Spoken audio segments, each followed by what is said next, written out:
The stagecoach lurched through the dusty streets of Glenrio, New Mexico, carrying Margaret Eleanor and her father into what she was certain would be the most miserable chapter of her life thus far. It was the summer of 1882, and the oppressive heat seemed to press down on everything like a heavy wool blanket. Margaret peered through the small window of the coach, watching as wooden buildings and dusty roads replaced the elegant brownstones and cobblestone streets she had known all her life in Boston. Her father, Charles Eleanor, sat across from her, his face set in that determined expression she had come to know so well over the past 3 weeks of travel. "This is a tremendous opportunity, Margaret," he said for what must have been the 100th time since they had left Massachusetts. "The Bank of Glenrio needs experienced management, and I will be making 3 times what I earned back east." Margaret smoothed the fabric of her traveling dress, already feeling the dust settling into every fold despite her best efforts. She was 20 years old, educated at the finest finishing schools, fluent in French, accomplished at the piano, and utterly unprepared for life in a frontier town that looked like it might blow away with the next strong wind. "Yes, father," she replied, keeping her voice carefully neutral. What else could she say? Her mother had passed away 2 years prior, and Margaret had no other family to speak of. Where her father went, she went. That was simply the way of things. The stagecoach pulled to a stop in front of a 2-story building that bore a freshly painted sign reading Bank of Glenrio. Several townspeople had gathered to watch their arrival, their curious faces tracking every movement as the driver helped Margaret step down onto the wooden sidewalk. The sun beat down mercilessly, and Margaret raised her parasol immediately, squinting against the brightness. Everything here seemed to be painted in shades of brown and gold, from the dirt roads to the wooden buildings, to the endless stretch of prairie that surrounded the small town on all sides. "Mr. Eleanor," a portly man in a rumpled suit approached, extending his hand to her father. "I'm Mayor Hutchinson. Welcome to Glenrio. We are mighty pleased to have a banker of your reputation joining our community." As her father engaged in conversation with the mayor and several other men who had gathered around, Margaret found herself studying her new home with growing dismay. Glenrio appeared to consist of a single main street with perhaps 24 buildings, most of them looking like they had been constructed hastily and without much concern for aesthetics. She could see a general store, a saloon, what appeared to be a hotel, a livery stable, and a few other establishments she could not quite identify from this distance. A woman in a simple calico dress approached her with a warm smile. "You must be Miss Eleanor. I am Mrs. Patterson. My husband owns the general store. We have been so looking forward to having another educated woman in town. There are only about 300 souls in Glenrio, but we are growing every month." "How lovely," Margaret managed, though her heart sank at the number. 300 people. In Boston, more than that lived on her street alone. Mrs. Patterson seemed to sense her distress. "I know it must seem small to you coming from the city, but you will find we have a good community here. Good people, for the most part, and the countryside is beautiful once you get used to it." Margaret nodded politely, though she could see nothing beautiful about the harsh, unforgiving landscape that stretched endlessly in every direction. Her father concluded his conversations, and the mayor personally escorted them to their new residence, a modest house just 2 blocks from the main street. It was a simple wooden structure, recently whitewashed, with 4 rooms and a small covered porch. The furniture inside was basic but serviceable, and someone had made an effort to make it welcoming with fresh curtains and a vase of wildflowers on the kitchen table. "I will leave you to settle in," Mayor Hutchinson said. "Mr. Eleanor, I will call for you tomorrow morning at 8 to show you the bank and introduce you to the staff. If you need anything at all, please do not hesitate to ask." After he left, Margaret and her father stood in the small parlor, their trunks stacked around them. Her father cleared his throat. "I know this is difficult for you, Margaret, but I truly believe we can make a good life here. The opportunities are boundless in the territories." Margaret forced a smile. "I will do my best to adapt, father." That night, as she lay in her new bed listening to unfamiliar sounds, coyotes howling in the distance and the wind rattling the window frames, Margaret allowed herself a few silent tears. She missed her mother desperately, missed the social gatherings and theater performances and intellectual conversations she had taken for granted in Boston. What would she do with herself in this desolate place? The next morning, Margaret rose early and dressed carefully, choosing one of her simpler day dresses, though even it seemed far too elegant for Glenrio. She prepared breakfast for herself and her father, working with the unfamiliar wood stove and making a mental note of all the supplies they would need. After her father left for the bank, Margaret decided to venture out and explore the town properly. The morning air was already warm, promising another scorching day. She walked along the main street, noting each establishment. The general store, Patterson's Mercantile, appeared to be the largest building aside from the bank. The saloon, called the Golden Prairie, stood at the far end of town, and Margaret could hear a piano playing even at this early hour. As she passed the livery stable, she heard a commotion. A horse was making a terrible racket, and she could hear men shouting. Curiosity got the better of her, and she stepped closer to the large open doors of the stable. Inside, she saw several men standing well back from a stall where a magnificent black horse was rearing and kicking, foam flying from its mouth. The animal was clearly terrified and angry, and Margaret felt a pang of sympathy for the creature. "That horse is going to kill itself or someone else," one man said, shaking his head. "Thompson should never have brought it in from the wild. Some animals cannot be tamed." "Maybe we should just shoot it and be done with it," another suggested. "Not until Jacob gives up on it," a third man replied. "And you know he never gives up on a horse." As if summoned by the mention of his name, a man emerged from another part of the stable. Margaret found herself staring, though she knew it was impolite. He was tall and lean, with dark hair that fell to his collar and sun-bronzed skin that spoke of countless hours outdoors. He wore simple work clothes, denim trousers and a chambray shirt with the sleeves rolled up, revealing muscular forearms. But it was his eyes that caught her attention, a striking shade of gray-blue that seemed to assess the frantic horse with calm intelligence. "You all are making it worse by standing around watching," he said, his voice carrying an authority that made the other men immediately step back. "Give me space." "Jacob, that horse is dangerous," one of the men protested. "All horses are dangerous if you do not understand them," Jacob replied simply. He moved toward the stall with slow, deliberate steps, his body language completely relaxed, despite the 1,200 pounds of panicked horseflesh just a few feet away. Margaret should have left. She knew it was not proper for her to be standing in a livery stable watching men work. But something about the scene held her transfixed. She watched as Jacob approached the stall, not looking directly at the horse, but keeping it in his peripheral vision. He spoke in a low, steady voice, too quiet for Margaret to make out the words, but the tone was soothing and rhythmic. The horse continued to kick and rear, but Jacob showed no fear.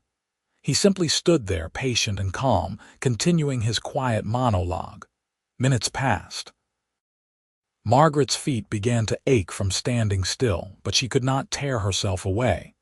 Gradually, so gradually she almost did not notice at first, the horse's movements became less frantic. Its ears, which had been pinned flat against its head, began to swivel forward, listening. Jacob remained still, letting the horse come to him in its own time. Finally, the horse stopped moving entirely. It stood in the center of the stall, sides heaving, but its eyes were no longer rolling with panic. Jacob took one slow step forward, then another. The horse tensed but did not flee. Jacob continued his steady approach until he was close enough to extend his hand. The horse stretched its neck forward, nostrils flaring as it took in Jacob's scent. Then, in a moment that seemed almost magical to Margaret, the horse gently touched its nose to Jacob's palm. "There now," Jacob murmured, his voice carrying clearly in the sudden quiet of the stable. "Nobody here wants to hurt you. You have been hurt before, have you not? But that is over now." He stood there for several more minutes, letting the horse become accustomed to his presence, before slowly backing away.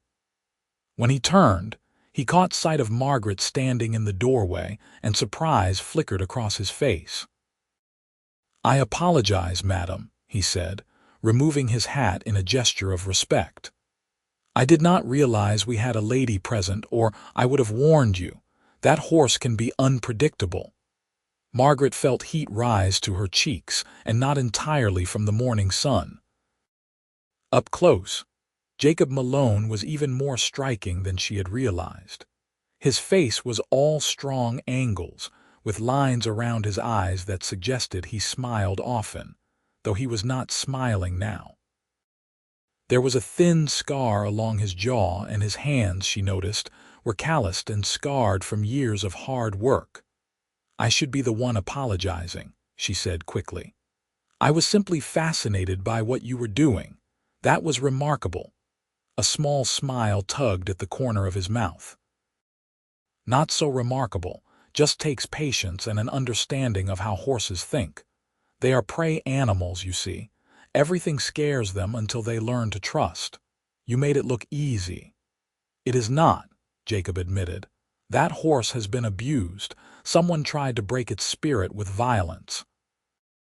It will take weeks, maybe months, before it fully trusts again. But it will happen." One of the other men had approached. "Miss Eleanor, this is Jacob Malone, best horse trainer in 3 territories, though he is too modest to say so himself. Jacob, this is Margaret Eleanor. Her father is the new banker." Jacob's expression shifted slightly, becoming more formal. "Welcome to Glenrio, Miss Eleanor. I hope you will find our town to your liking." There was something in his tone, a subtle distance that made Margaret wonder if she had offended him somehow. "Thank you, Mr. Malone. I am still becoming acquainted with everything. If you will excuse me, I have work to do."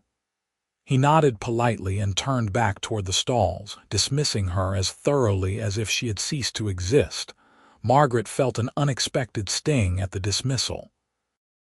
She was not accustomed to being ignored, particularly not by men. In Boston, she had been considered quite a catch, the educated and refined daughter of a successful banker. But here, this cowboy had looked at her with what appeared to be complete indifference. She left the livery stable feeling oddly unsettled.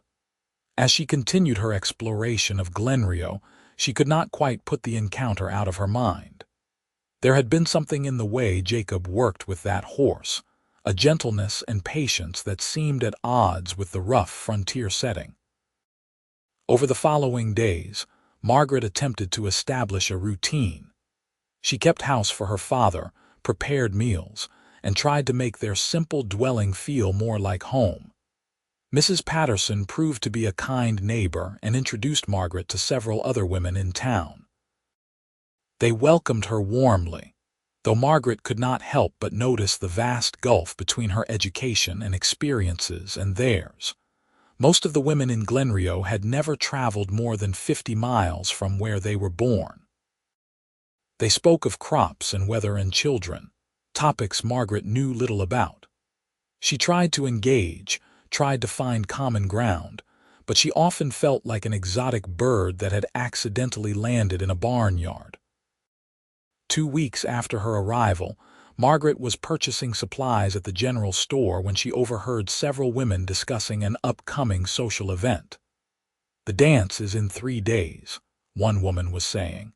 "The whole town will be there. Mrs. Patterson, do you think you could help me with my dress? I want to look my best." Mrs. Patterson, who was helping Margaret select fabric, turned to her. "Miss Eleanor, you should come to the dance. It is our biggest social event of the summer. Everyone will be there, and it is a wonderful way to meet people." Margaret hesitated. A town dance was quite different from the formal balls she had attended in Boston, but the prospect of any social event was appealing after weeks of isolation. "I would be delighted to attend." The night of the dance, Margaret dressed with care in one of her simpler ball gowns, a pale blue silk that had been considered modest by Boston standards, but that she suspected would still be far too elegant for Glenrio. She was correct. When she and her father arrived at the town hall, a large wooden building that served multiple purposes, every eye turned to stare at her.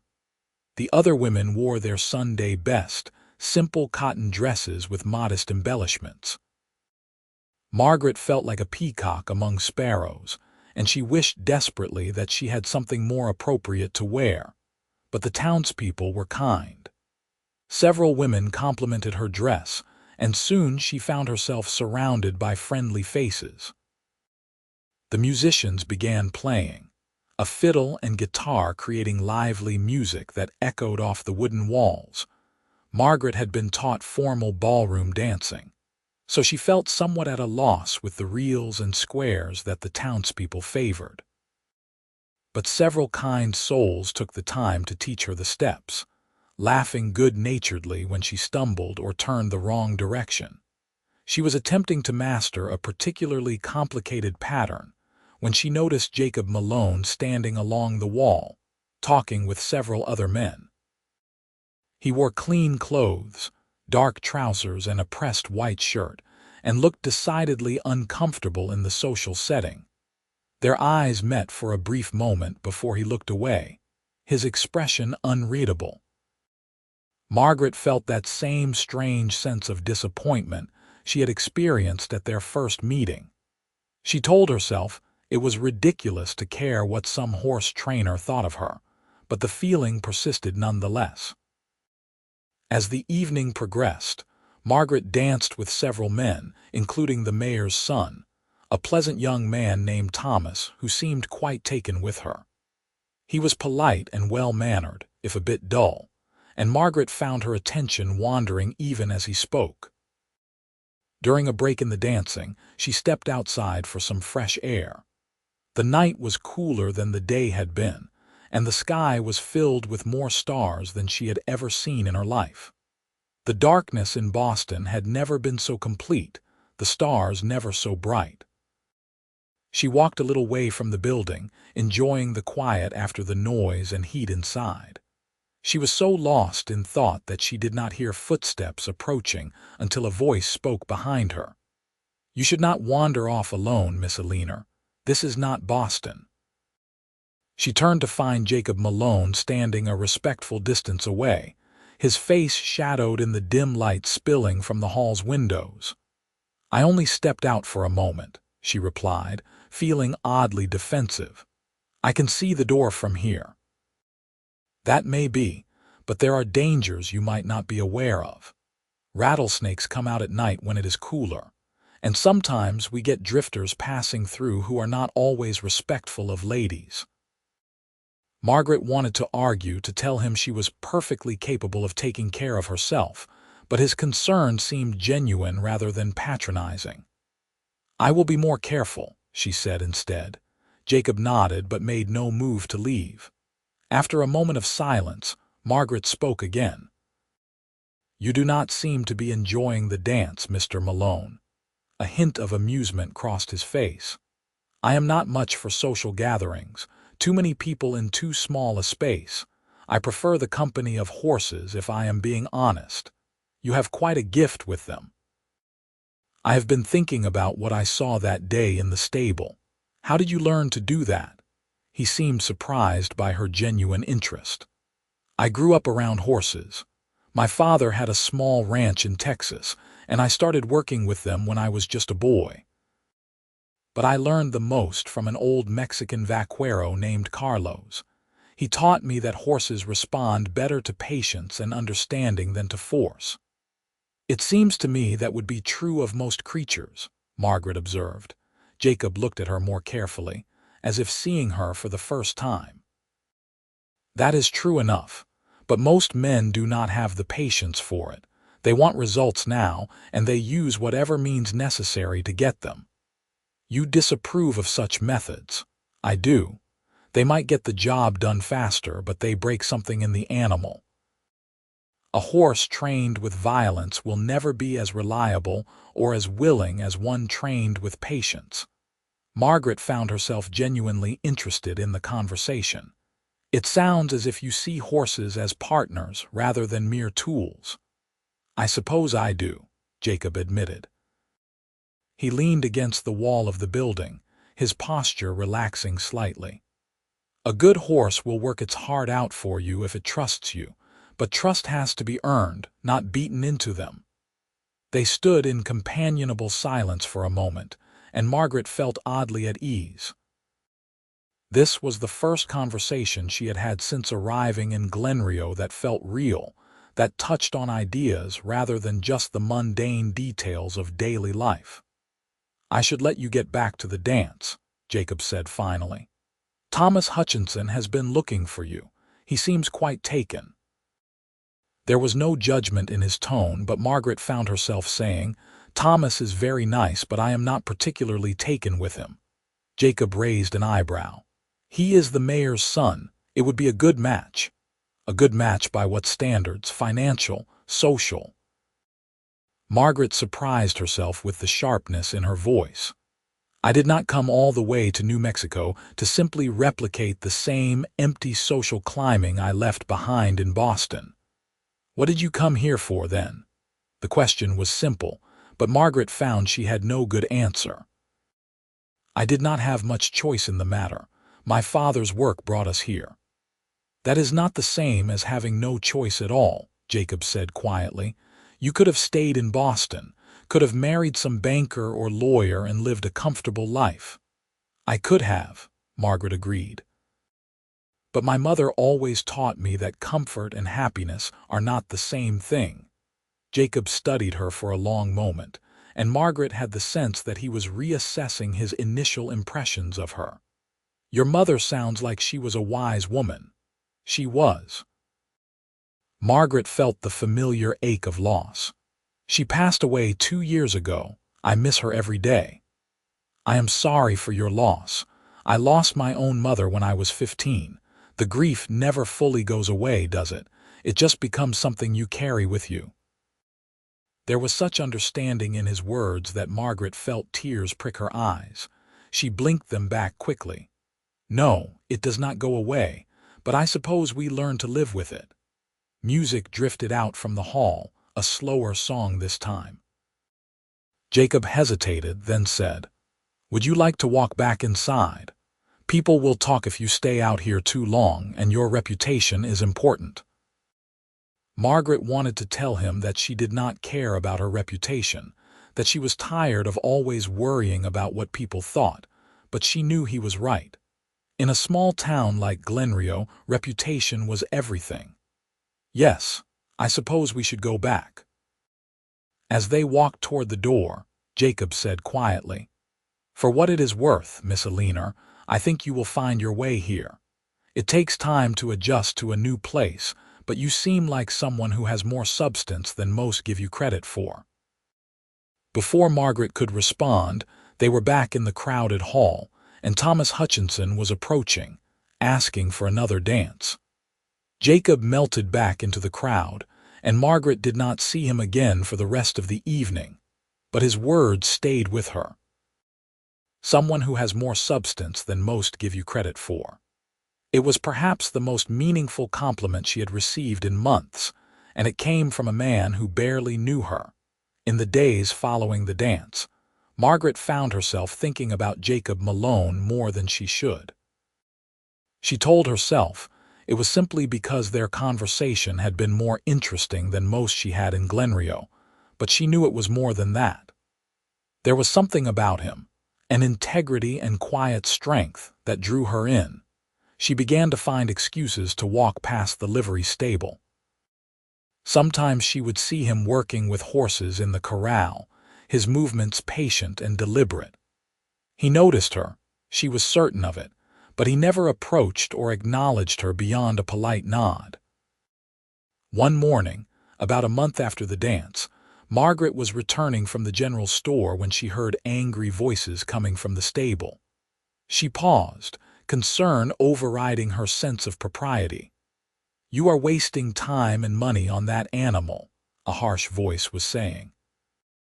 "I paid good money for that horse and I want it ready to ride. Mr. Thompson, I have explained this before." That was Jacob's voice, calm but firm.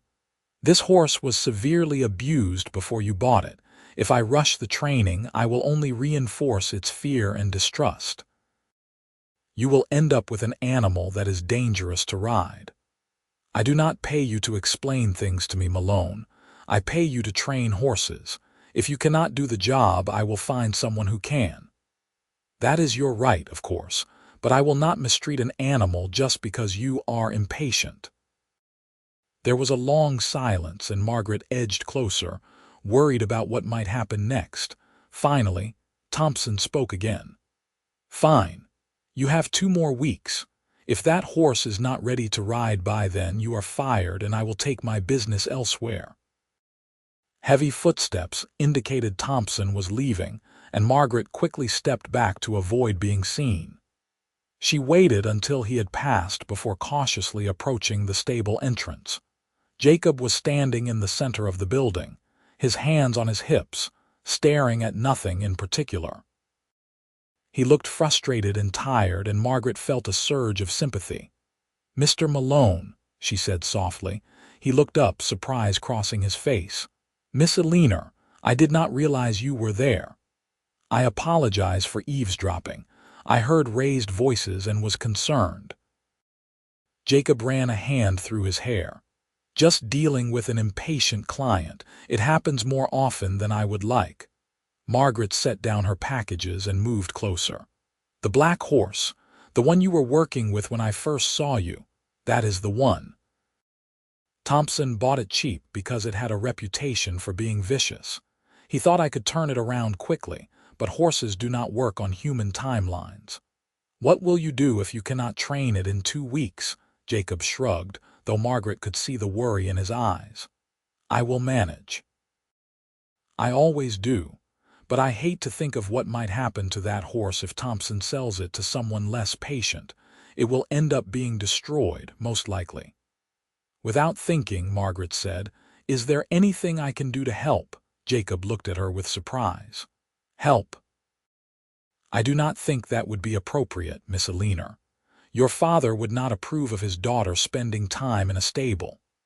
My father is busy at the bank from dawn to dusk, and I am 20 years old, quite capable of making my own decisions." Margaret was surprised by her own boldness, but something about the situation stirred her.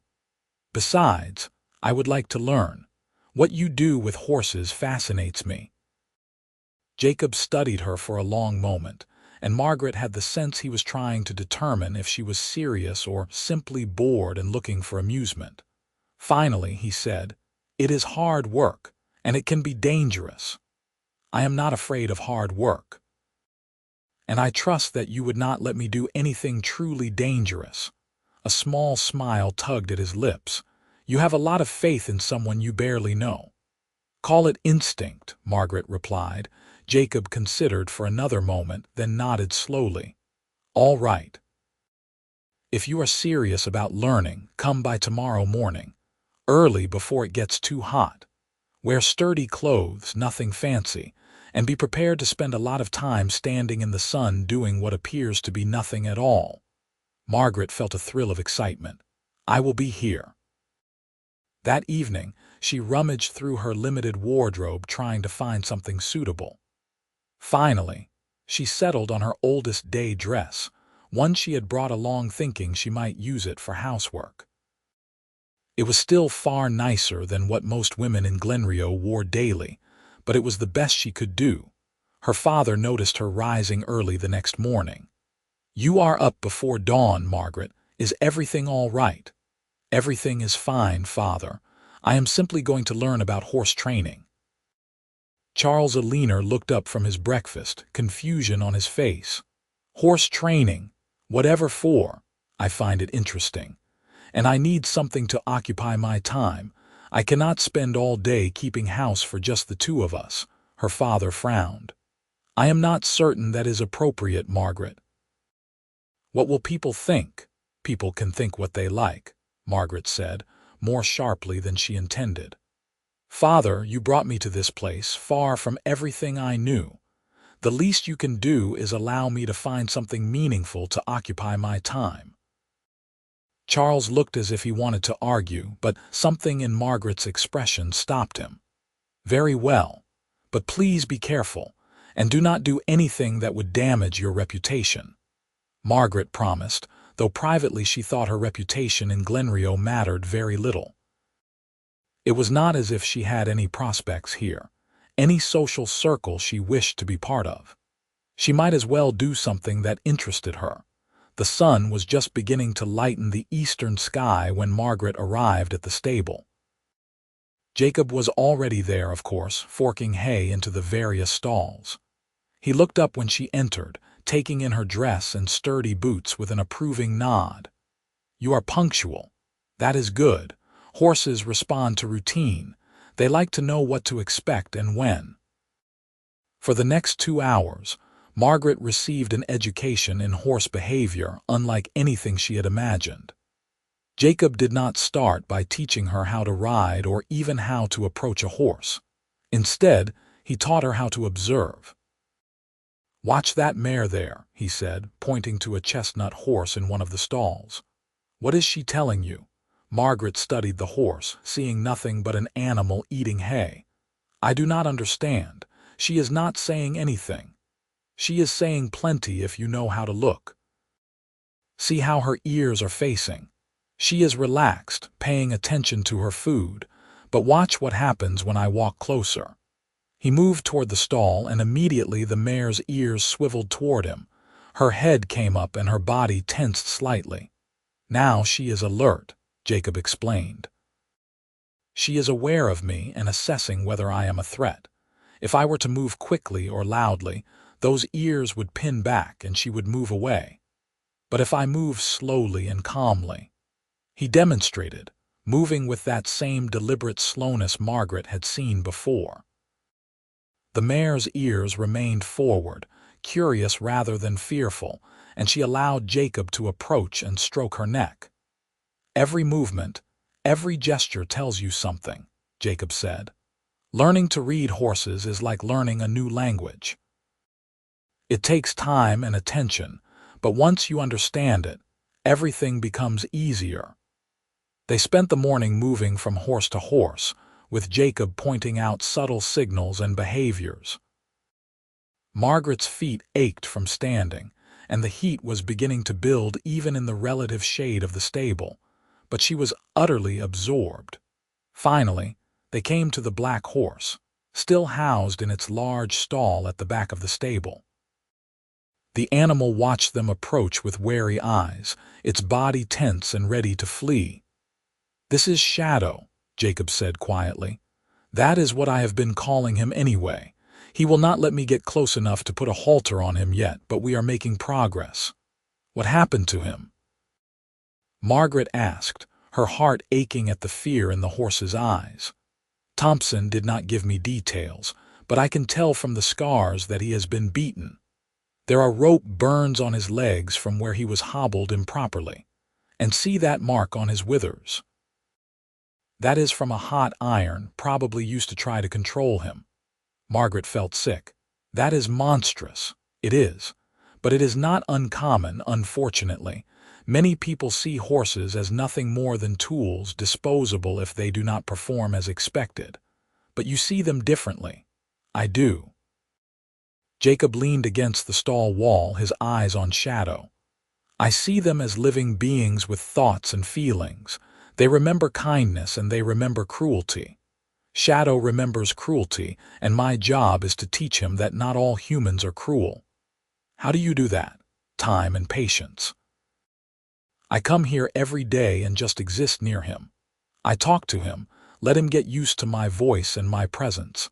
I do not push, do not demand anything.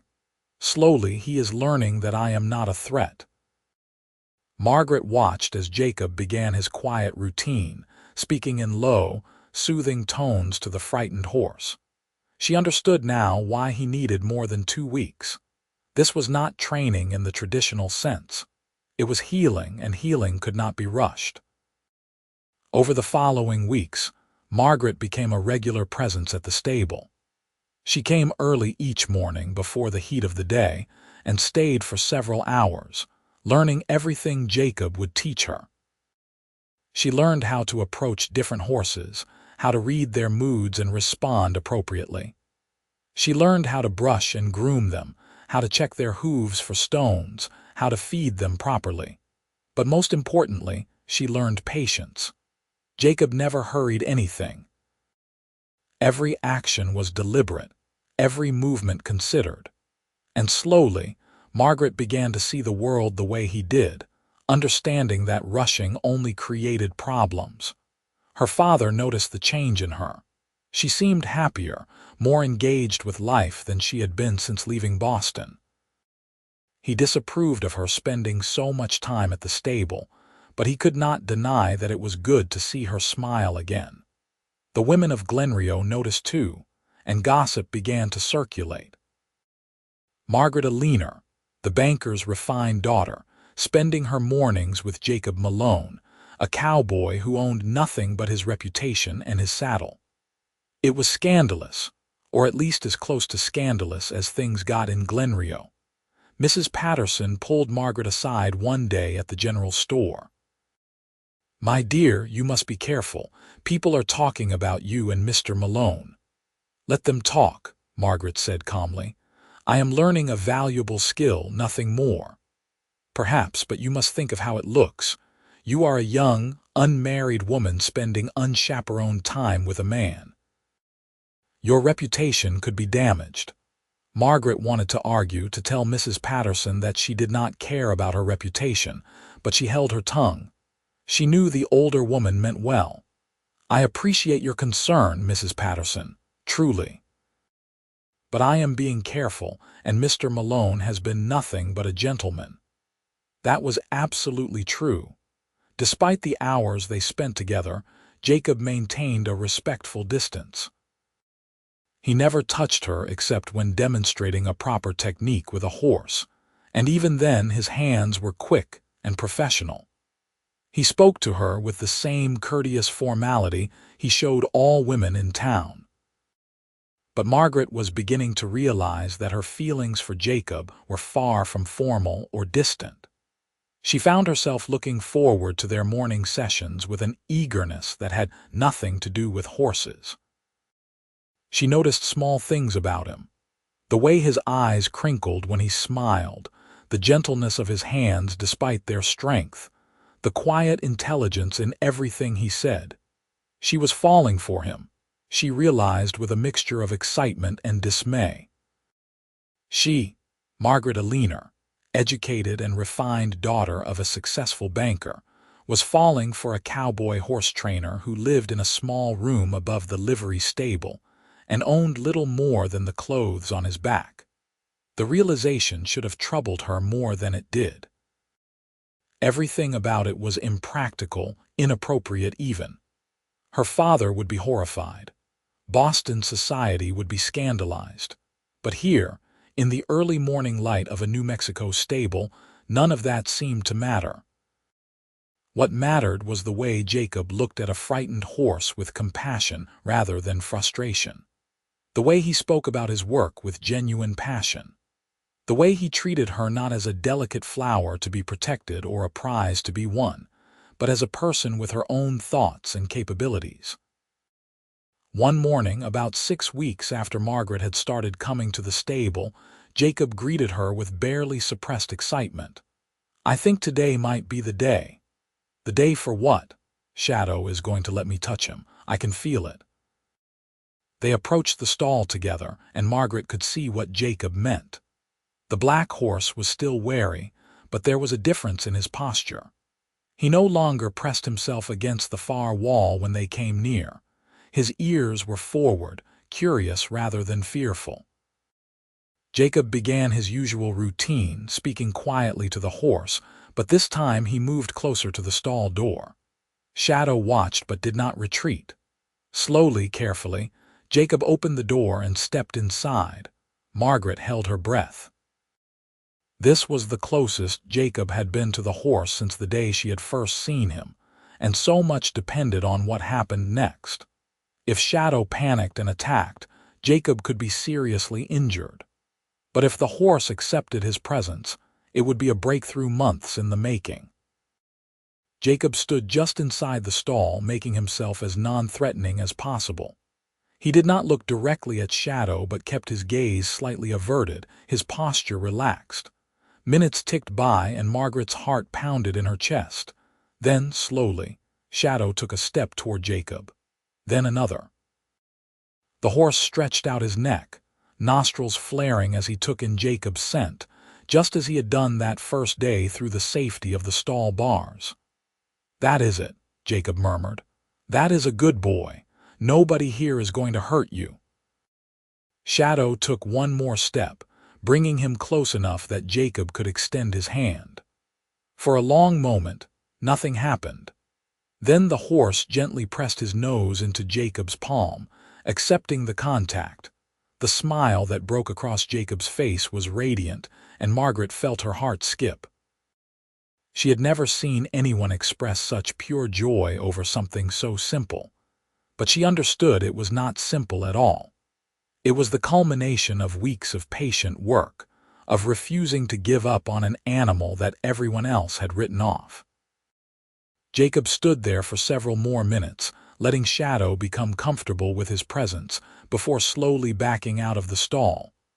When he turned to Margaret, his eyes were bright with emotion. "He did it. He actually accepted me." "That was incredible," Margaret said softly. "You did it, Jacob. You saved him."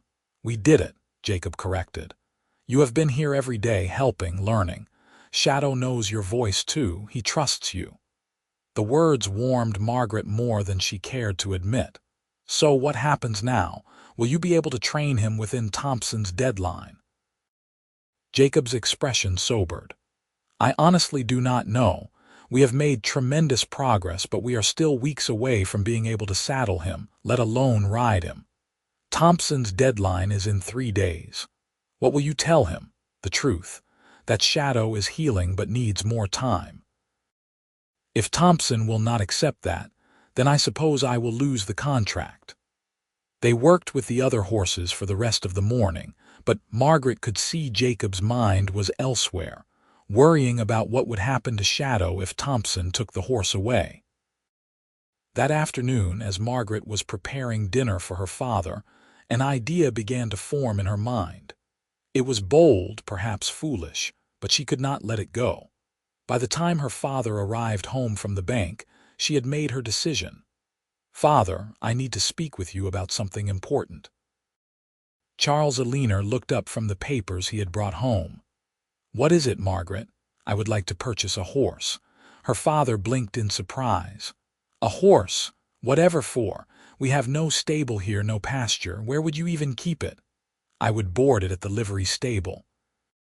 "And I have been learning to work with horses. I would like to continue that education." "Margaret, horses are expensive, and the boarding fees would add up quickly. I do not think this is a practical idea." Margaret took a deep breath. "There is a specific horse I am interested in. A black gelding named Shadow. He requires specialized training, and I believe I could help with that." Her father was beginning to look concerned. "Is this about Jacob Malone?" "This is about a horse that deserves a chance," Margaret said firmly. "But yes, Jacob has been training him, and the current owner is about to give up on him. If someone does not intervene, Shadow will likely be sold for nothing or worse." Charles studied his daughter's face for a long moment. How much does this owner want for the horse? Margaret named the figure Jacob had mentioned Thompson originally paid, and she saw her father wince. It was not an insignificant sum, though it was well within their means. That is a great deal of money for an untrained horse, Margaret. He is not untrained. He is healing. There is a difference. Margaret leaned forward, her voice earnest. Father, since Mother died, I have felt lost. Nothing has felt right or real. But these past weeks, working with Jacob and the horses, I have finally found something that matters to me. Please let me do this. Her father looked at her for a long moment, and Margaret saw his expression soften. You really care about this? I do. More than I can adequately express, Charles sighed. Very well. I will provide the funds for you to purchase this horse, but Margaret, you must promise me you will be careful. Horses can be dangerous, especially ones that have been mistreated. I promise. Margaret felt a rush of gratitude and threw her arms around her father. Thank you. You will not regret this. The next morning, Margaret arrived at the stable earlier than usual, clutching a bank draft for the full amount Thompson had paid for Shadow. She found Jacob already there, as she knew she would, and he looked surprised to see her so early. Miss Eleanor, is something wrong? Nothing is wrong. In fact, I have something I need to discuss with you. Where can I find Mr. Thompson? Jacob's expression became wary. He has a ranch about 5 miles west of town. Why do you want to see Thompson? Because I am going to buy Shadow from him. The look of shock on Jacob's face was almost comical. You are going to what? Buy Shadow. I have the money right here. She held up the bank draft. Will you come with me to speak to Mr. Thompson? I will need your expertise to ensure the sale goes through properly. Jacob stared at her as if she had sprouted wings. Miss Eleanor, Margaret, do you understand what you are saying? That is a lot of money for a horse that might never be fully trained. He will be trained. I have faith in that, and I have faith in you. Something flickered in Jacob's eyes, an emotion Margaret could not quite name. Why are you doing this? Because Shadow deserves a chance, and because you deserve to see your work through to completion without the pressure of an impatient owner. Margaret met his gaze steadily. Will you help me? Jacob was quiet for a long moment, and Margaret thought he might refuse. Then he nodded slowly. All right. Let me saddle a couple of horses and we will ride out to Thompson's place. It was Margaret's first time on horseback in New Mexico, and the experience was nothing like the gentle trail rides she had taken back east. The terrain was rough, and the sun was already fierce even though it was still morning. But Margaret found she did not mind. The sense of freedom, of moving across open land with nothing but sky above and earth below, was exhilarating. Jacob rode beside her, occasionally offering quiet suggestions about her posture or how to hold the reins, but mostly letting her find her own way. She appreciated that about him, that he did not hover or treat her as if she were incapable. They reached Thompson's ranch mid-morning. It was a sprawling property with a large house and numerous outbuildings. Thompson himself was supervising some work on a fence when they arrived, and his expression darkened when he saw Jacob. Malone, I was planning to come see you this afternoon. That horse of mine better be ready to ride. Actually, Mr. Thompson, that is why we are here, Margaret said, dismounting with only minimal awkwardness. I am Margaret Eleanor. I would like to purchase Shadow from you. Thompson looked her up and down, surprise evident on his weathered face. You want to buy that devil horse? Why? Because I believe he has potential. I am prepared to offer you the full amount you originally paid, plus an additional sum for your trouble.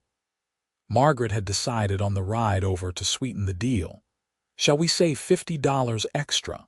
Thompson's eyes narrowed with calculation. That horse has cost me weeks of boarding fees at Malone's stable. Make it $100 extra and we have a deal. It was highway robbery, but Margaret was not in a position to negotiate. Very well. 100 extra.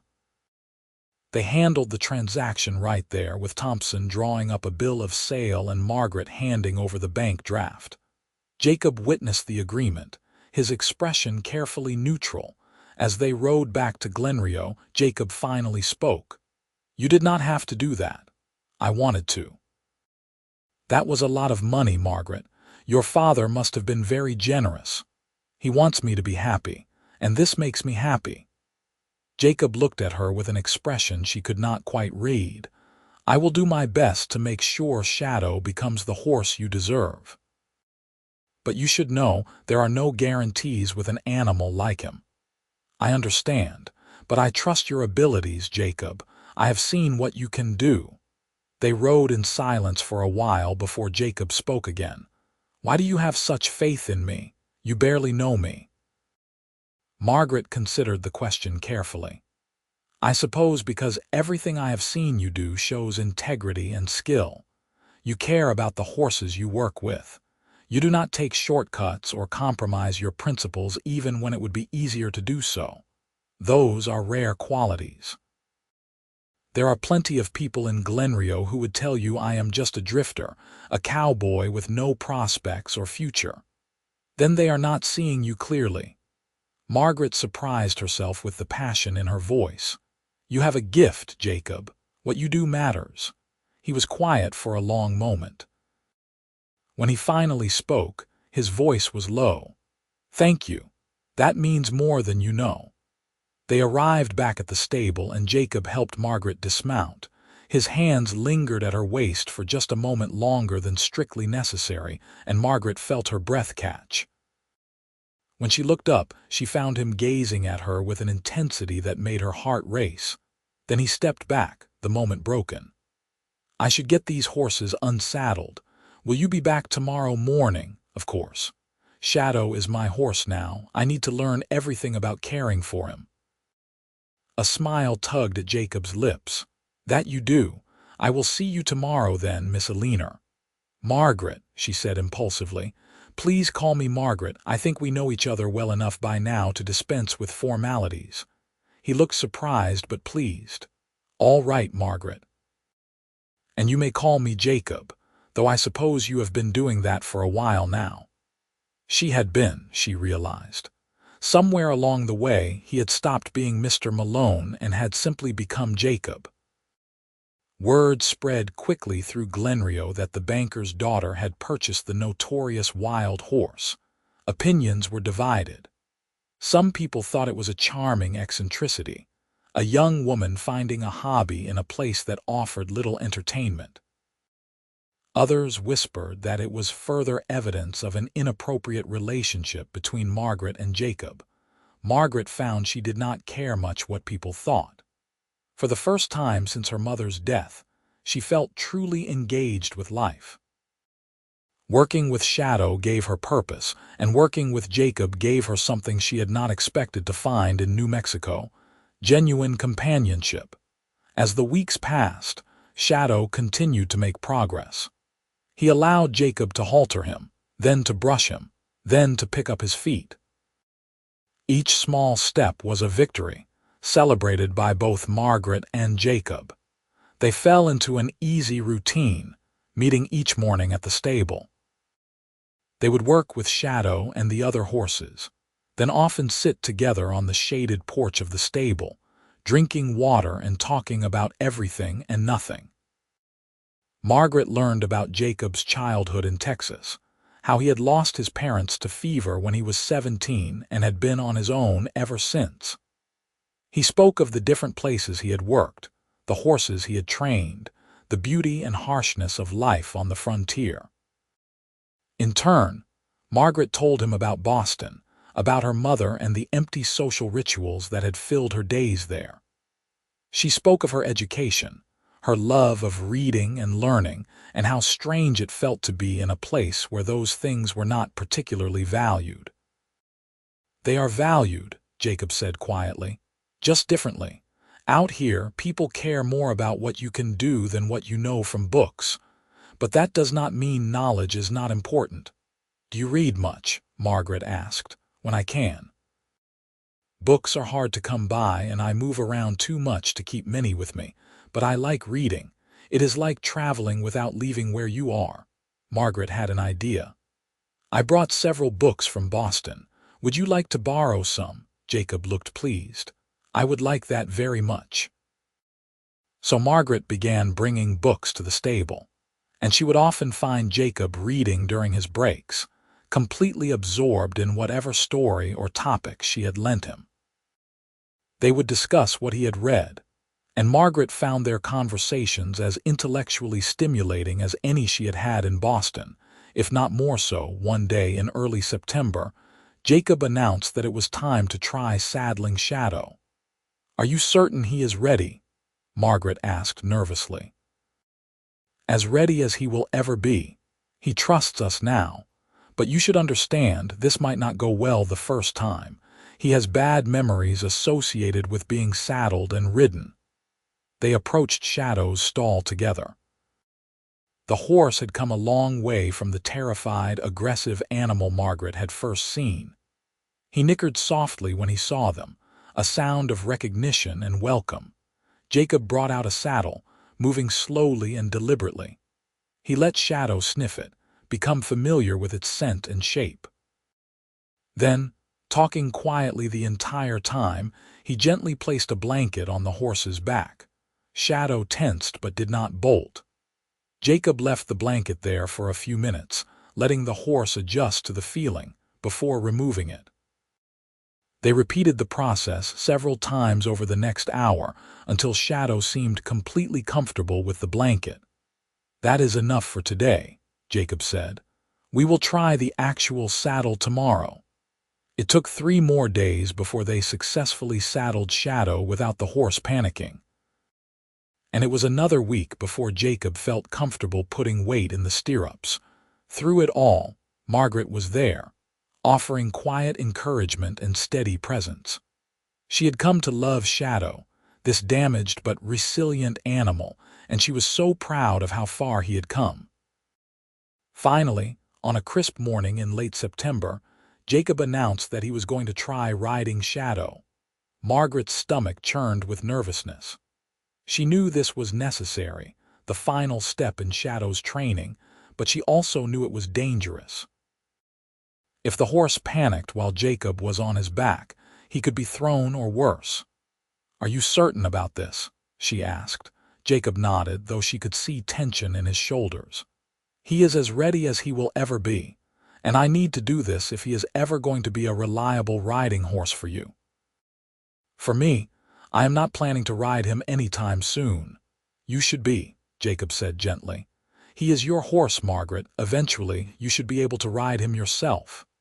The thought was both thrilling and terrifying. Margaret had made tremendous progress in her riding skills over the past months, but Shadow was not a gentle trail horse. He was powerful and still unpredictable in many ways. They led Shadow out to the corral, away from the confines of the stable. Jacob spent several minutes preparing the horse, checking the saddle and bridle, speaking in low, soothing tones. Then, moving with careful deliberation, he placed his foot in the stirrup. Shadow tensed but held still. Jacob put some weight on the stirrup, then removed it, repeated the process. Each time, Shadow became a bit more comfortable with the pressure and movement.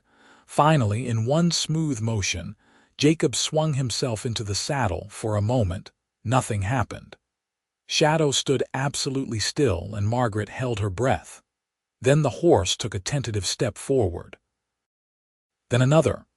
Jacob sat easily in the saddle, his body relaxed, his hands gentle on the reins. He guided Shadow around the corral in a slow walk, and the horse responded to the cues, nervous but willing.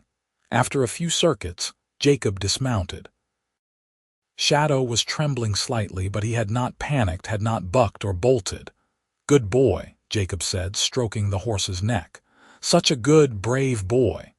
Margaret realized she had tears in her eyes. "You did it. He is really going to be all right. He is." Jacob looked at her, and his smile was radiant. You saved him, Margaret. If you had not bought him from Thompson, he would have been sold to someone who would have tried to break him with violence. You gave him a chance to heal. We both did, Margaret corrected. I provided the money, but you provided the skill and patience that actually healed him. Over the following weeks, Jacob rode Shadow daily, gradually increasing the duration and complexity of their sessions. The horse continued to improve, becoming more confident and responsive. And on a bright October morning, Jacob announced it was time for Margaret to ride her horse. Margaret felt a flutter of nerves as Jacob helped her into the saddle. Shadow was much taller than the gentle mare she had been practicing on, and she felt very far from the ground. "Remember, he can sense if you are nervous," Jacob said, walking alongside them as Shadow began to move. "Just breathe and relax. You know what to do." And she did know. All those mornings spent learning, observing, practicing had prepared her for this moment. Margaret took a deep breath and let herself settle into Shadow's rhythm. It was magical. The power of the horse beneath her, the way he responded to her slightest cue, the feeling of partnership rather than domination. By the time she dismounted, she was grinning broadly. That was wonderful. Absolutely wonderful. Jacob was smiling too, and Margaret saw pride in his expression. "You are a natural. I knew you would be." They were standing close together, Margaret's hand still on Shadow's neck, Jacob's hand next to hers. In that moment, Margaret felt something shift between them, an acknowledgement of what had been building for months. "Jacob," she said softly, "I need to tell you something." He looked at her, and she saw her own feelings reflected in his eyes. But before she could continue, they heard someone calling her name. "Margaret. Margaret, where are you?" It was her father, and he sounded agitated. Margaret and Jacob quickly stepped apart as Charles Eleanor hurried into the stable yard. "Father, what is wrong?" "I have been looking everywhere for you." Charles looked flustered and concerned. "Margaret, I have received word that a delegation from Boston is coming to inspect the bank's operations. They will be here in 2 weeks, and they specifically requested to meet you." Margaret felt her stomach sink. "Why would they want to meet me?" "Because they include the Worthington family, and you may recall that Robert Worthington expressed interest in courting you before we left Boston." She did remember Robert Worthington, a young lawyer from a good family who had been politely persistent in his attentions. She had never encouraged him, but she had never outright rejected him either. "I see," she said quietly. Her father seemed to notice Jacob for the first time. "Mr. Malone. Thank you for helping my daughter with her horse." "It has been my pleasure, sir." Jacob's tone was polite but distant, and Margaret saw that he had withdrawn behind a wall of formality. After her father left, Margaret tried to recapture the moment they had shared, but it was gone. Jacob made excuses about work he needed to do, and Margaret had no choice but to return home. Over the following days, Margaret's father was consumed with preparations for the delegation's visit. He hired women to clean the house thoroughly, arranged for the finest foods to be brought in from Santa Fe, and fretted constantly about every detail. Margaret went through the motions of helping, but her mind was elsewhere. She continued to visit the stable each morning, but something had changed. Jacob was polite and professional, but the easy intimacy they had shared seemed to have evaporated. Finally, she confronted him. "Jacob, have I done something to upset you?" He looked up from the horse he was grooming, surprise on his face. "Of course not. Why would you think that?" "Because you have been different ever since my father mentioned the delegation from Boston. You barely speak to me anymore." Jacob set down the brush he was holding and turned to face her fully. "Margaret, you should not be spending so much time here, not with important visitors coming." "What do the visitors have to do with anything?" "Everything." He ran a hand through his hair in frustration. "Your father said this Robert Worthington expressed interest in courting you. That is why he is coming all this way." I did not invite him. I never encouraged his attentions. But he is coming anyway, and he is the kind of man your father wants for you, a lawyer from a good family with prospects and education. Margaret felt anger rising. So what if he is? That does not mean I want to marry him. Maybe you should. Jacob's voice was quiet but firm. He can offer you the kind of life you deserve, comfort, security, a position in society. And what makes you think that is what I want? Because it is what you should want. Jacob met her eyes, and she saw pain in his expression. Margaret, I am a cowboy who owns nothing but a saddle and a reputation. I live in a room above a stable and have no prospects beyond the next horse that needs training. You are educated, refined, the daughter of a banker. We come from different worlds. I do not care about any of that. You should. Your father cares. Society cares. And eventually you would come to resent me for all the things I cannot give you. Margaret felt tears prick her eyes. How dare you tell me what I would or would not resent? You know nothing about what I want. Then tell me, Jacob said, his voice rough with emotion. Tell me what you want. Margaret looked at him, this man who had taught her patience and shown her a different way of seeing the world. This man who treated wounded animals with compassion and who had seen value in her beyond her father's position or her education. I want you, she said simply. I want to be with someone who respects me, who sees me as a partner rather than a prize. I want to wake up each morning knowing I am doing something that matters. And yes, I want you, Jacob Malone, even if that means living above a stable and owning nothing but a saddle. Jacob stared at her, and she saw a war playing out in his expression. Hope and doubt, desire and fear, all tangled together. You do not know what you are saying, he finally managed. You have been here a few months. That is not enough time to understand what life on the frontier really means. The hardship, the uncertainty. I know enough to understand my own heart, Margaret said firmly. But I can see you do not believe me, so I will make you a bargain. I will meet with this Robert Worthington when he arrives. I will give him a fair chance to present his case.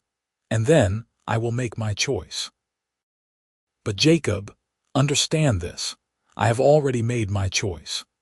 Everything that happens over the next 2 weeks is simply going to confirm what I already know. Before Jacob could respond, Margaret turned and walked away, her heart pounding and her eyes stinging with unshed tears. She had laid her feelings bare, and he had essentially told her she did not know her own mind. It was infuriating and heartbreaking in equal measure. The days before the delegation's arrival crawled by. Margaret threw herself into preparations, helping her father make sure everything was perfect. But at night, alone in her room, she let herself cry for what she had found and might lose. She still visited Shadow each morning, but she kept the visits brief and focused on the horse. Jacob was unfailingly polite, but the warmth that had developed between them seemed buried under layers of formality. Finally, the day of the delegation's arrival came. Margaret dressed carefully in one of her finest gowns, a deep green silk that she had brought from Boston but had never had occasion to wear in Glenrio. She styled her hair in an elaborate arrangement and took extra care with her appearance. When she looked in the mirror, she saw the woman she had been in Boston. Elegant, refined, every inch the proper banker's daughter, and she felt like she was wearing a costume. The delegation arrived in the afternoon, a party of 5 including Robert Worthington, his father, and 3 bank officials. They were staying at the town's small hotel, and a formal dinner was planned for that evening. Robert Worthington was exactly as Margaret remembered, handsome in a conventional way, well-dressed, polite, and completely boring. He greeted her with enthusiasm, taking her hand and holding it just a bit too long. "Miss Eleanor, what a delight to see you again. You are looking lovelier than ever, even in this rustic setting. Margaret resisted the urge to point out that she preferred this rustic setting to Boston society. Instead, she smiled politely and made appropriate conversation. The dinner that evening was a formal affair, with the best food Glenrio had to offer and the most prominent citizens in attendance. Mayor Hutchinson was there with his wife and son Thomas. Several business owners and their families filled out the guest list. Margaret found herself seated between Robert and Thomas, and she could not help but compare them unfavorably to Jacob. Robert spoke at length about his legal cases, clearly trying to impress her with his intelligence and success. Thomas mostly remained quiet, occasionally making bland observations about the weather or crops. Meanwhile, her mind kept wandering to the stable, where Jacob was probably spending the evening alone, reading by lamplight or checking on the horses one more time before bed. "Miss Eleanor." Robert's voice broke through her thoughts. "You seem distracted. I apologize. I am a bit tired from all the preparations. Of course, I imagine life here must be quite exhausting, so different from the comforts of Boston." He leaned in slightly. "In fact, I was hoping we might have a chance to speak privately. I have a proposition I would like to discuss with you." Margaret's heart sank, but she nodded. "Perhaps tomorrow I could show you around Glenrio. That would be delightful." The next day dawned bright and clear. Margaret dressed in a simpler day dress and met Robert at the hotel. As promised, she gave him a tour of the town, such as it was. He was polite but clearly unimpressed by Glenrio's humble offerings. As they walked, he spoke about Boston, about the social events she was missing and the scandals she had not been present to witness. He spoke about his growing legal practice and his ambitions to eventually enter politics. Finally, as they reached the edge of town, he stopped and turned to face her. "Miss Eleanor, Margaret, I am sure you have surmised why I came all this way." "I have some idea," she admitted. "I want to court you properly, with the intention of marriage. I have already spoken to your father, and he has given his blessing. I can offer you a comfortable life, a return to Boston and the society you were raised in. We would make an excellent match." Margaret looked at Robert Worthington, this man who was everything her father had ever wanted for her. Successful from a good family, able to provide comfort and security, and she felt absolutely nothing. "Robert, I appreciate your offer, truly, but I cannot accept your courtship." Surprise flickered across his face. "May I ask why not? Have I offended you in some way?" "Not at all. You have been nothing but kind, but my heart is engaged elsewhere." "With whom?" He looked genuinely confused. "There is no one in this town who could possibly be a suitable match for someone of your background and education." Margaret felt her temper flare. "That is a remarkably arrogant statement. There are many good people in Glenrio, and they are no less worthy because they have different circumstances than us." "I meant no offense," Robert said quickly. "I simply meant that you deserve someone of your own social standing."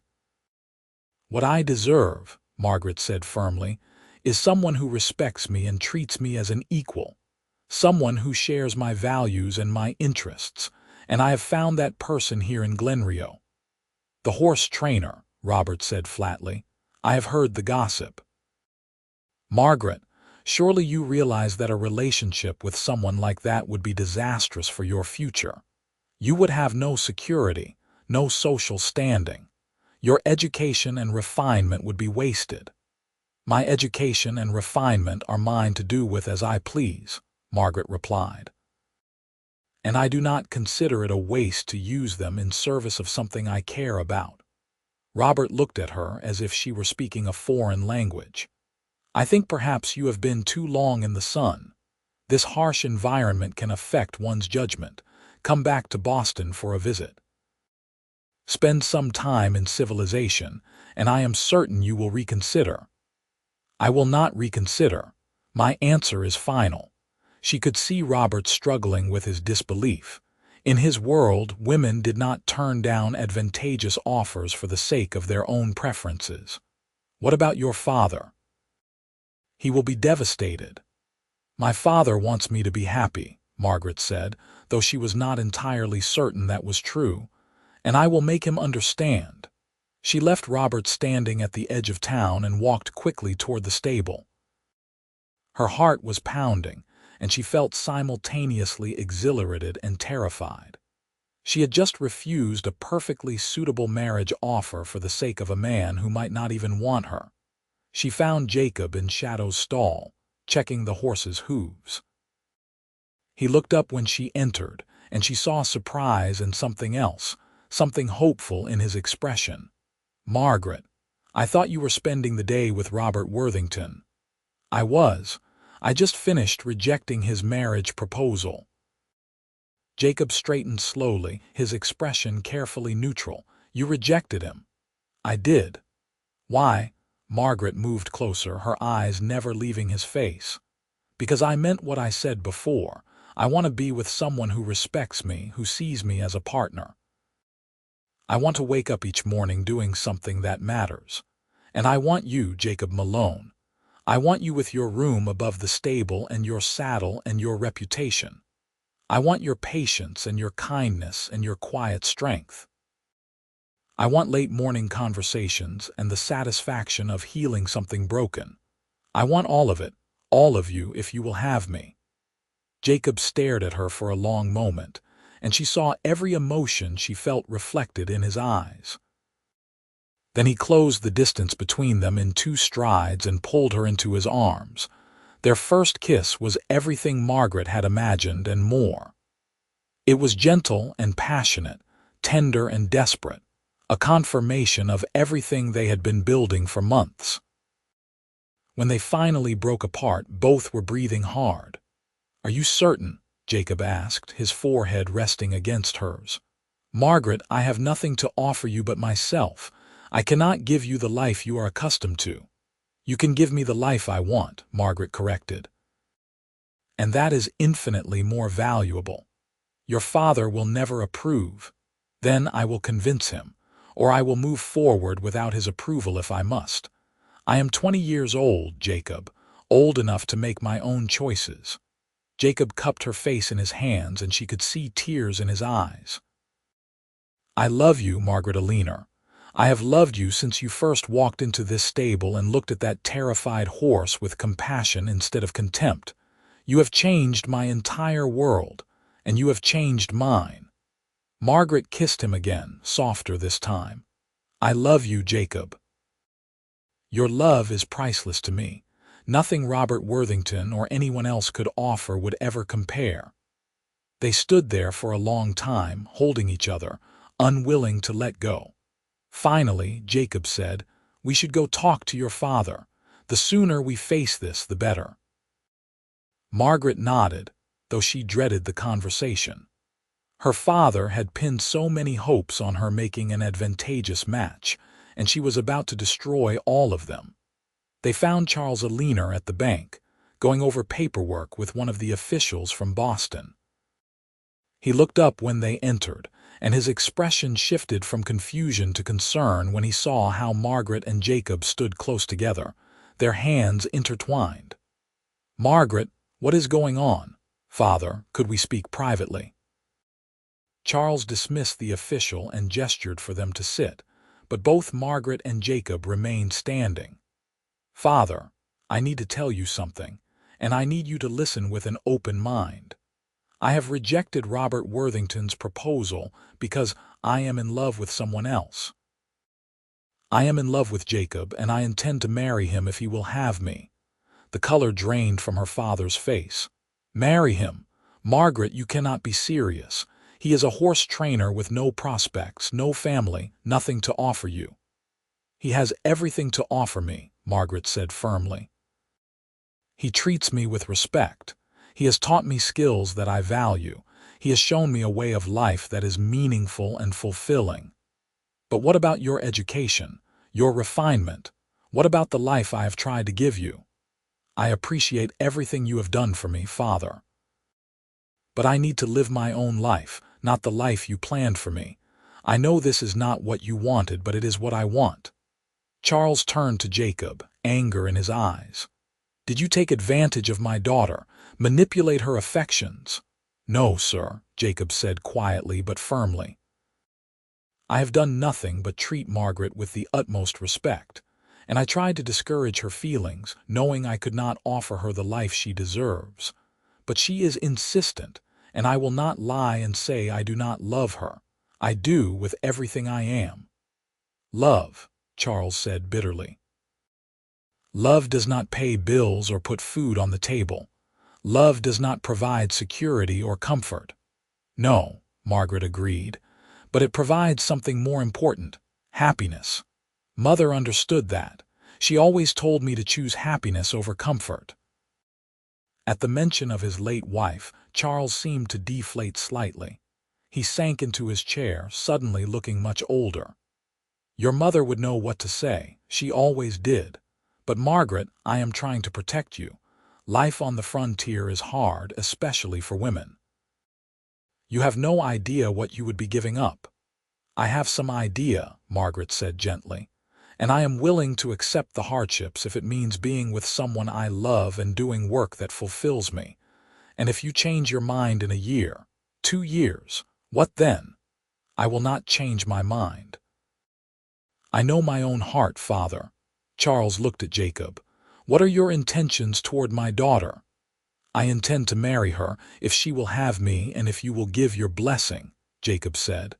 "I intend to work hard to provide for her as best I can. I intend to treat her with respect and love for the rest of my life. I cannot promise her luxury or high society, but I can promise her honesty and devotion." The office was silent for a long moment. Finally, Charles spoke. "I will need time to think about this. This is not what I planned, not what I hoped for." "I understand," Margaret said. "But Father, with or without your blessing, I am going to marry Jacob.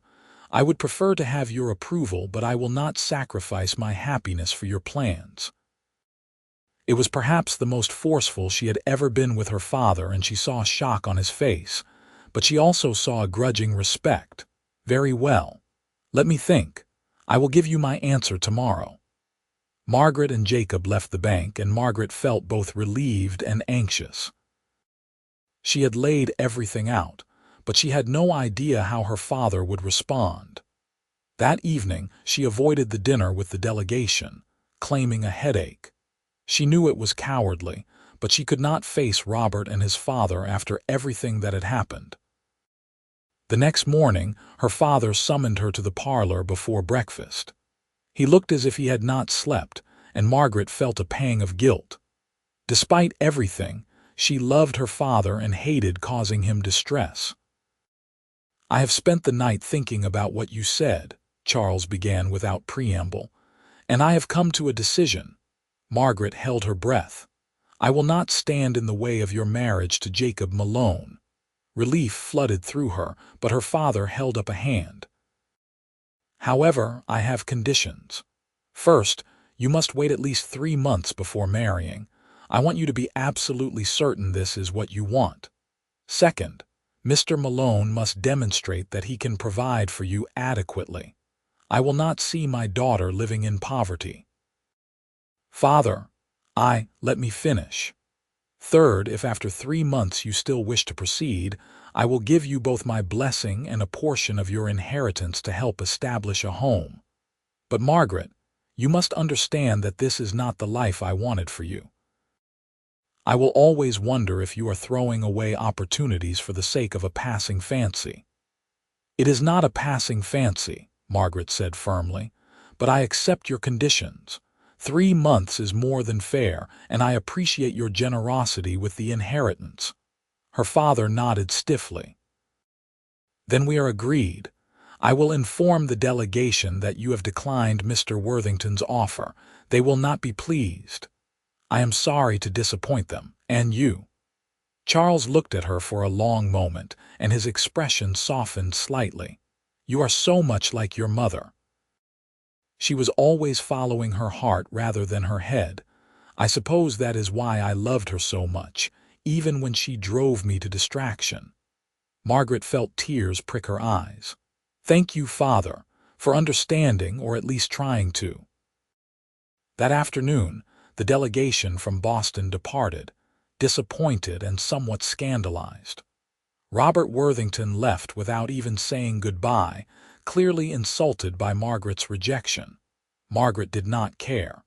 She went immediately to the stable to tell Jacob the news. He was working with a new horse, a young mare that needed basic training. When he saw Margaret, he set down his equipment and came to meet her. What did your father say? He has given us his conditional blessing. We must wait 3 months, and you must demonstrate you can provide adequately. But after that, we can marry. Jacob let out a breath he seemed to have been holding. 3 months. I can do that. And as for providing, I have been thinking. I could start my own business, training horses independently rather than working for the livery. There is demand for it, and I could charge better rates. That sounds wonderful, and I can help. We can work together. A partnership, Jacob said, smiling, in every sense of the word. He pulled her close and kissed her softly. I love you, Margaret. And I promise I will spend every day proving that you made the right choice. I already know I made the right choice, Margaret said. You are worth more to me than all the Robert Worthingtons in Boston. The next 3 months passed in a blur of activity and happiness.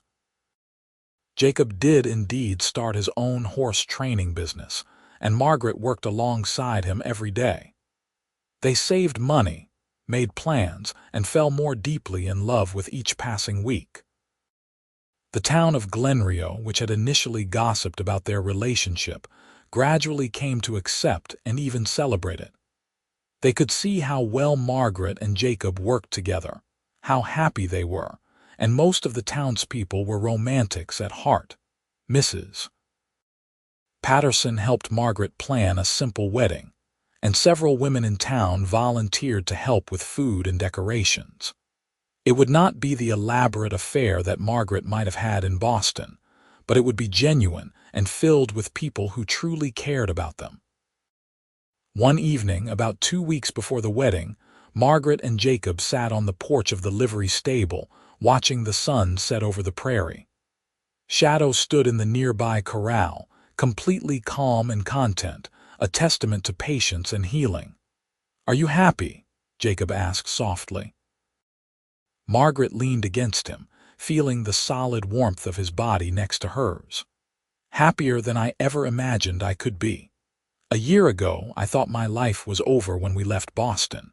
I thought I was being dragged to the middle of nowhere to live a small, meaningless existence. But instead, I found purpose. I found partnership. I found love. I am the lucky one, Jacob said. You could have had any life you wanted. You could have married Robert Worthington and lived in a mansion, attending fancy parties and wanting for nothing. I would have wanted for everything, Margaret corrected. I would have wanted for love, for respect, for meaning. You have given me all of those things. She turned to look at him, cupping his face in her hands. Jacob Malone, your love is priceless to me. It is worth more than all the money or status or comfort in the world. It is worth everything. He kissed her gently, and Margaret felt the truth of her words settle into her bones. This was where she was meant to be. This man was who she was meant to be with. The wedding took place on a beautiful December morning, cool but sunny. Margaret wore a simple white dress that Mrs. Patterson had helped her make, with wildflowers in her hair. Jacob wore his best clothes, nervous but smiling. They were married in the small church at the edge of town, with what seemed like the entire population of Glenrio in attendance. Her father walked her down the aisle, and she saw tears in his eyes. He might not have chosen this path for her, but she knew he had come to accept it. When Jacob took her hands and spoke his vows, his voice was steady and clear. I promise to love you and respect you all the days of my life. I promise to be your partner in all things, to support your dreams as you support mine.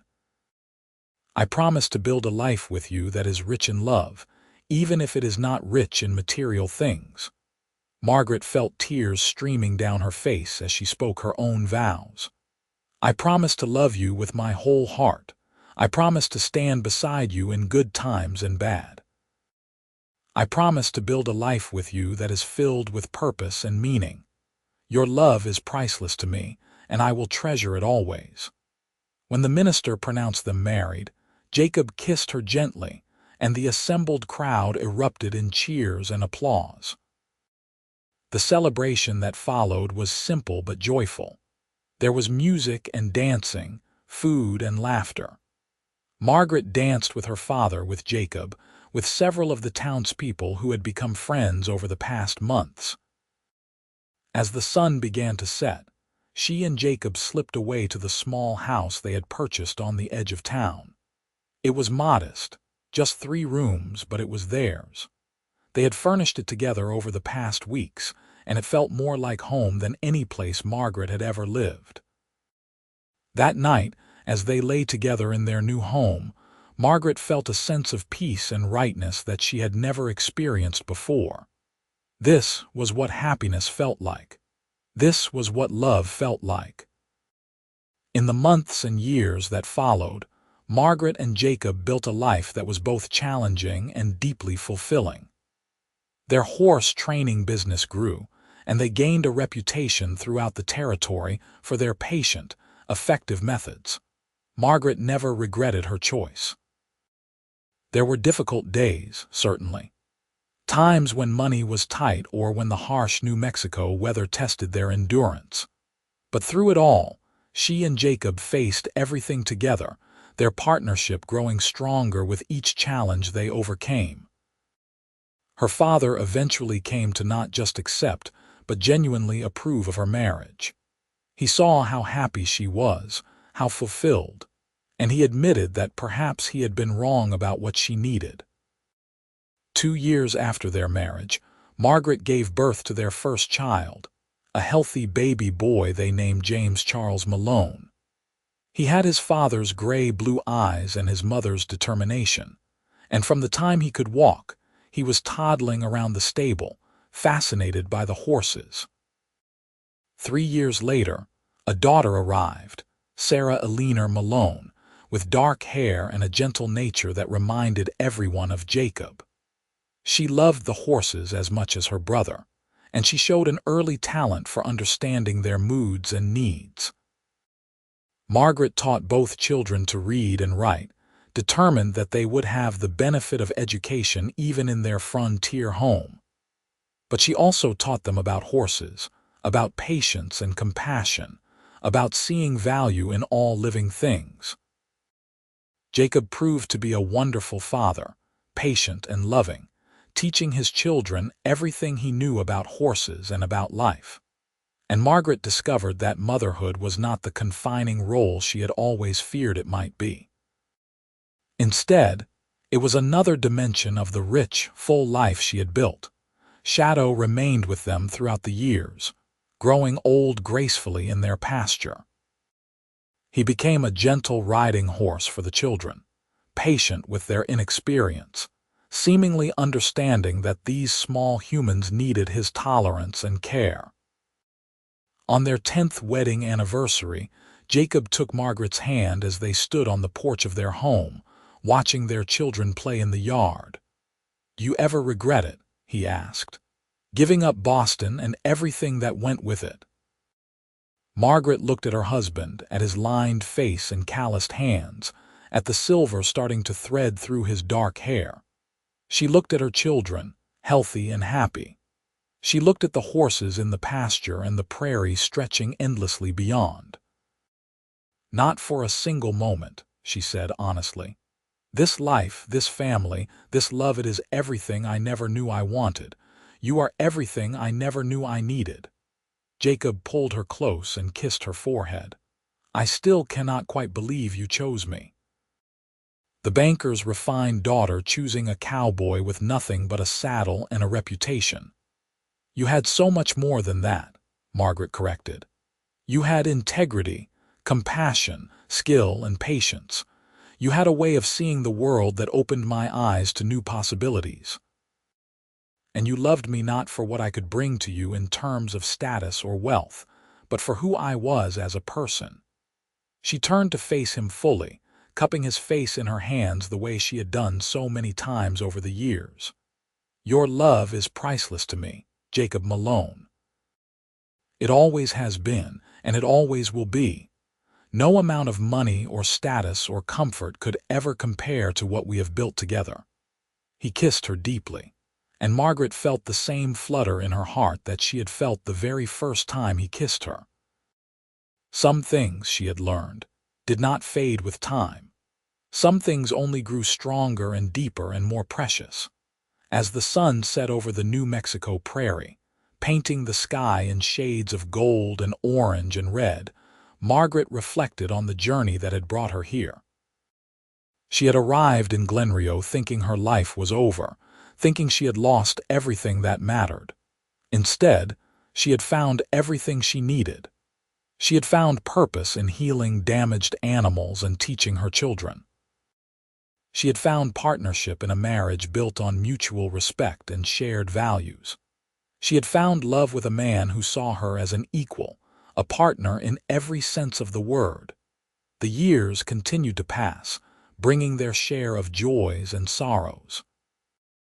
Margaret's father passed away peacefully in his sleep when James was 8, and they mourned him deeply. But they also celebrated the full, good life he had lived, and the fact that he had finally understood and supported Margaret's choices. They added to their family over the years another son and another daughter, filling their home with noise and laughter and love. Each child learned to work with horses, carrying on the legacy that Margaret and Jacob had built together. Their business continued to thrive, and they eventually expanded, purchasing more land and building a proper training facility. People came from all over the territory to have Jacob and Margaret train their horses, knowing they would get animals that were reliable, willing, and well treated. Margaret never stopped learning, never stopped growing. She read every book on horses and animal behavior she could find, and she developed her own techniques that complemented Jacob's. They became a true team, each bringing different strengths to their partnership.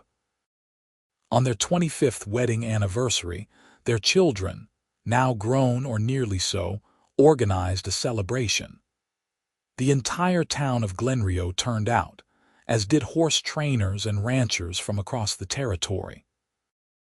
It was a testament to the reputation and relationships Margaret and Jacob had built over the years. As Margaret looked around at the gathered crowd, at her children and the grandchildren who were starting to arrive, at the thriving business and the community they had become part of, she felt overwhelmed with gratitude. Jacob seemed to sense her emotion. He took her hand and led her away from the crowd to a quiet spot where they could look out over the prairie. "What are you thinking?" he asked softly. "I am thinking about how different my life is from what I once thought it would be, how different and how much better. You have no regrets." "None, not a single one." She looked up at him, this man who had been her partner, her lover, her best friend for 25 years. "You gave me a life filled with purpose and meaning. You gave me a partnership built on respect and equality. You gave me love that never demanded I be anything other than who I am. How could I possibly regret that? You gave me those same things," Jacob said. "You believed in me when most people in Boston would have looked right through me. You saw value in what I did and who I was. You chose me when you could have had anyone." "I chose you because you were the best choice," Margaret said firmly. "Not in spite of who you were, but because of who you were. And I would make that same choice again every single day for the rest of my life." They stood together in comfortable silence, watching the sun set over the land they had made their home. And as the stars began to appear in the darkening sky, Margaret thought about the young woman she had been, stepping off that stagecoach in Glenrio all those years ago. That young woman had been lost, uncertain, afraid. She had thought she was being dragged to the end of the earth, away from everything that mattered, but she had been wrong. She had not been going to the end of anything. She had been going to the beginning of a life that was richer and more fulfilling than anything she could have imagined in Boston. She had found love in the last place she expected, with a man who taught her to see the world differently. And that love had transformed everything, opening doors she had not known existed, revealing possibilities she had never considered. As they walked back to join their family and friends, Margaret squeezed Jacob's hand. "Thank you," she said softly. "For what?" "For being patient with a scared city girl who did not know the first thing about horses or frontier life. For seeing potential in me that I did not see in myself. For building this life with me. Thank you for taking a chance on a cowboy with nothing but a saddle and a dream," Jacob replied. "For seeing past what I did not have to what I did have. For being brave enough to choose your own path instead of the one others wanted for you." They rejoined the celebration, and the evening continued late into the night, filled with music and laughter and stories. Their children gave speeches about their parents, talking about the lessons they had learned and the example of love and partnership they had witnessed. As Margaret listened to her children speak, she realized that perhaps the greatest legacy she and Jacob were leaving was not the successful business or the techniques they had developed for training horses. It was showing their children that love, when it was real and rooted in respect and partnership, could overcome any obstacle.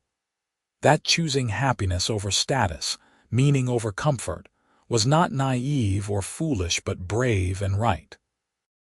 The years continued to pass, and Margaret and Jacob grew old together, their love deepening and maturing like fine wine. They faced the challenges of aging with the same partnership they had brought to everything else, supporting each other through aches and pains and the inevitable losses that came with growing older.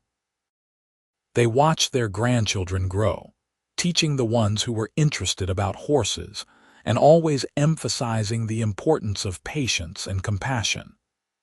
They celebrated births and mourned deaths, marking the passages of life with the same grace and gratitude they had always shown.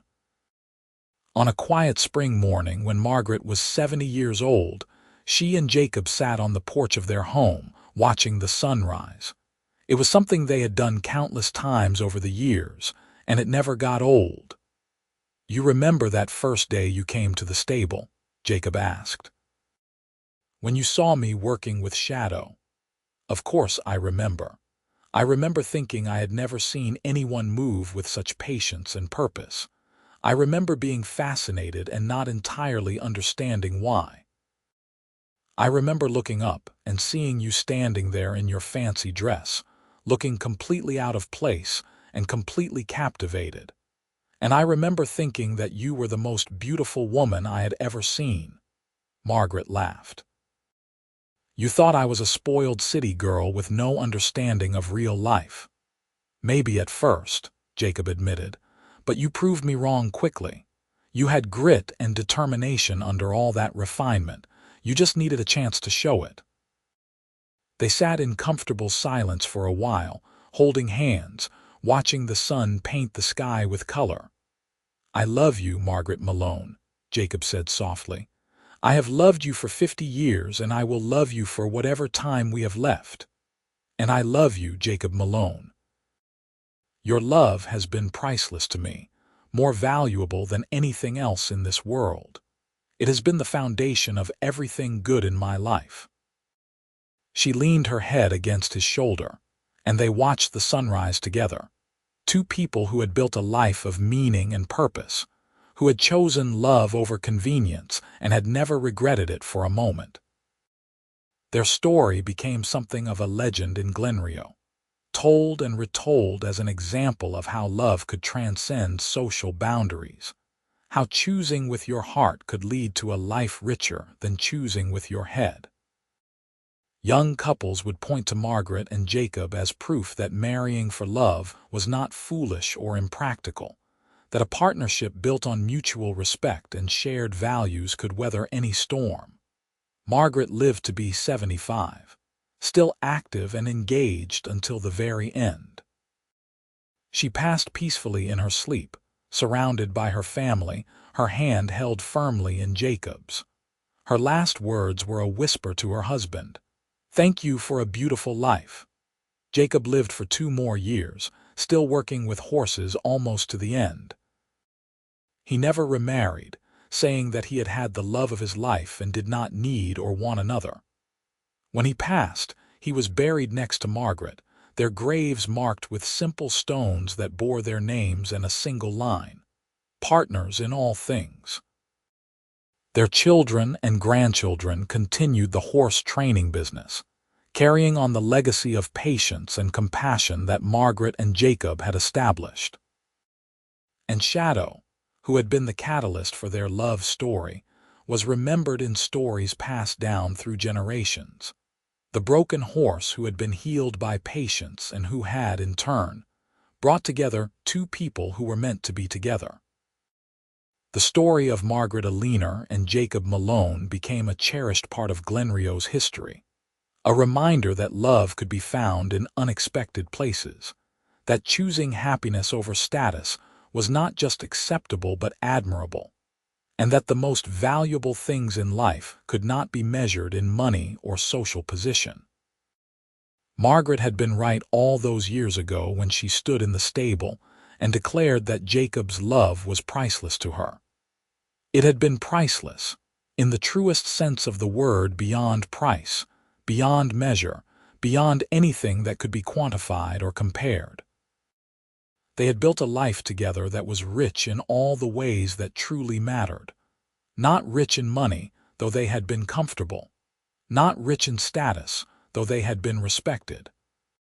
But rich in love, in partnership, in purpose, in family, in the satisfaction of work well done and challenges overcome together. And in the end, that was everything. That was the whole world. Margaret had given up the life of a banker's daughter in Boston society, and in return, she had gained something infinitely more valuable. A life lived fully, a love given and returned without reservation, and a legacy that would continue long after she was gone. The sun had set long ago on that first day, when Margaret had stumbled upon Jacob working with Shadow in the stable. But the dawn that had broken that morning had illuminated a path she could never have imagined, leading her to a life more beautiful and fulfilling than anything she had dared to dream. And as the years passed and the story was told and retold, the message remained clear. True love, the kind that was built on respect and partnership, the kind that valued the person over the position, the kind that said, "Your love is priceless to me," that kind of love was worth more than all the gold in the world, worth more than any sacrifice, worth everything.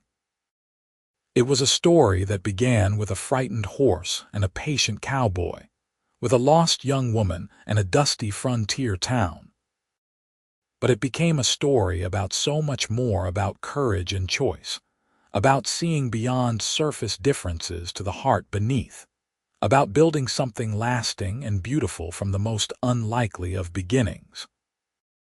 And it was a story that proved, once and for all, that love, real, true, priceless love, could overcome anything, could bridge any gap, could turn the most unlikely pairing into the most perfect partnership. All it required was the courage to choose it, the wisdom to nurture it, and the faith to believe in it even when the rest of the world said it was impossible. Margaret Eleanor and Jacob Malone had had that courage, that wisdom, and that faith.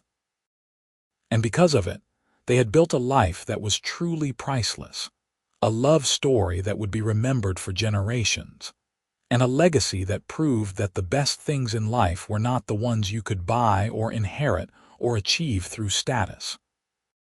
The best things in life were the ones you chose with your heart, nurtured with your soul, and built with your hands alongside someone who saw you not as you were expected to be, but as you truly were. And those things, those precious, priceless things, were worth more than anything else in the world.